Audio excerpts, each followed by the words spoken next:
女生电瓶车独行洱海113公里实路。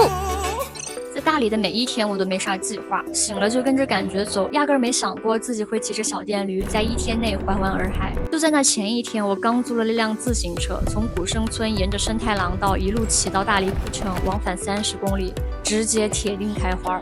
当晚就果断跑到喜洲，租了辆续航200公里的电瓶车，想进一步扩大活动范围。第二天一早，我照旧先爬上屋顶观察天气，瞅着上午像阴天，立马收拾出门。民宿的楼顶有一个绝佳的观景位。昨天的防晒太敷衍了，后脖梗晒得生疼。今天乖乖涂了层防晒。说真的，在这里那种从头裹到脚的硬防晒才有用。我不求出片，只求不被晒伤。骑上我的小电驴出发喽！我颤颤巍巍地跨上电动车，想先开到就近的喜洲试试水。之前我骑电动车的次数加起来不超过5回，还有一次是连人带车摔飞了出去。喜洲长得像千千万万个中国的其他古镇。喜洲古镇。又一个义乌商品集散地。我直奔最有名的稻田，一大片绿油油的水道铺到天边，远处苍山的轮廓尽在云里，近处有小火车缓缓驶过。难怪有人说这里像小瑞士，但凭啥不能叫瑞士为欧洲小喜洲呢？其实大荔县沿途村子的稻田也很漂亮，几乎没有游客，田埂也比喜洲的更干净。我没想到喜洲稻田里这么多垃圾。我找了个咖啡厅歇脚，顺便给手机充电。说实话，我是冲着招牌上美式5元1杯进来的，可到头来还是没好意思点了弧线膜手冲，坐在门口边喝咖啡边发呆。正闲着，店里的常客牵了条大金毛来买咖啡，我上去狠狠撸了把狗。你好厉害！往那儿去。哇哦！握手。哦，你好乖。握手。这里是你家发现。狗过来，它都不抢。主人带着狗子离开，我也起身前往附近的州城。这里是国内最大规模的白族聚集村，也是白族扎染艺术之乡。街头巷尾都是扎染店，款式多，价格优惠，而且游客还少。我参观了最有名的普真博物馆，一半是文化介绍，一半是制作体验。但在这里，我遗失了征途中最重要的装备之一——防晒口罩。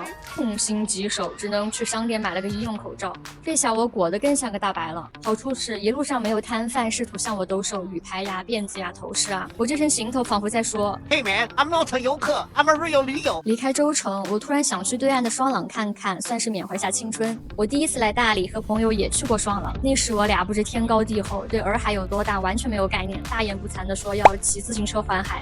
租的还是那种公园双人脚踏车，啥防晒都没做，从古城出发骑了1天，几度崩溃，晚上才堪到双廊。不仅浑身散架，俩人都晒爆皮了。一路上遇到了几个全副武装的专业骑者，瞅着我俩裸骑，都感叹说：“年轻就是抗造呀！”进了海东的环海线，电瓶车终于可以贴着洱海走了。我现在是在河东的一个不知道什么村子。我看着景色不错，我就停下来在这儿逛了一下。这儿的房子没那么整齐，电线也是东拉西扯的，但是透着股真实的人味儿，更像是当地人过日子的样子。云南有个很有趣的气候现象，局部降雨，俗称坨坨雨。你看，能很清楚的看到这一边是已经放晴的天空，然后这一边白色的是还在下雨，那一边都是在下雨。因为我没有雨衣，赶紧拧油门跑路，但还是被乌云追上了。下午2点骑到双廊的时候，天空又是艳阳高照，天空放晴了，我已经开启了最高级别的防晒措施。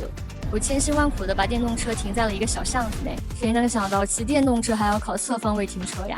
双廊的游客多到窒息，我随便找了家店吃了碗过桥米线，赶紧逃离。也就是在这个时候，我脑子里突然冒出来一个念头，要不试试环湾洱海。网上好多攻略说海东县没必要来，我却觉得来对了。这儿的风景跟海西县很不一样，更开阔，也更适合自驾。此情此景，应该来一段合适的旋律。老司机带我，我要上回民啊！开个玩笑。经过沿海的公路，越过漫漫河流，一起去兜风环游。时间它不会停留，把握每个路口。能牵手人行道以后。我在环海公路上疾驰，当然电动车最高也就25码。风在耳边呼啸而过，我感受到了全然的自在与强大。是的，很奇怪，强大。明明渺小如芥子，却拥有整片山海。天地辽阔间，我突然觉得自己无所不能。地图上显示，顺利的话，再骑80公里，4个小时后我就能回到民宿了。不出意外，意外还是来了。骑到洱海公园的时候，突然天降暴雨，下雨了，怎么办？快躲雨去。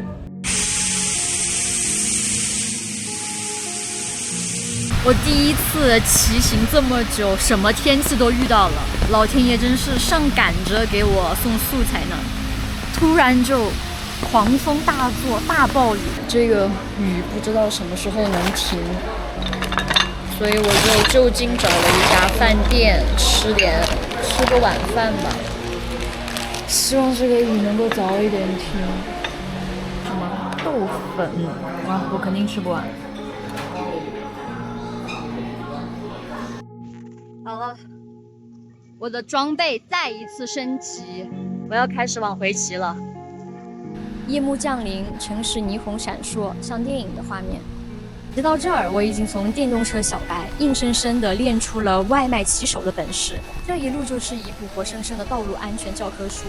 大货车贴着身子呼啸而过，冷不丁就有变道或拐弯不打灯的车，还有逆行的远光狗。最让我窝火的是，很多车直接把非机动车道当作停车场，逼得我只能往主流车道里挤。雨又下大了，我还有10公里，加油！驶离城市后，我发现最可怕的不是车流如织，而是无边无际的黑暗。路灯消失了，同行的车辆变少，整个世界只剩下我车灯照亮的几米光晕。雨水打在我的眼球上，我使劲闭眼睁眼，全神贯注提防着岔路口随时可能会冲出来的车辆，大脑异常清醒又异常放空。回到民宿的时候，我整个人都湿透了，手指冻得发麻。从日出到深夜，从防晒到防雨，从菜鸟到老司机，虽然此时狼狈不堪，但又无比畅快。我知道这场环海骑行会为我以后的日子提供源源不断的精神力量。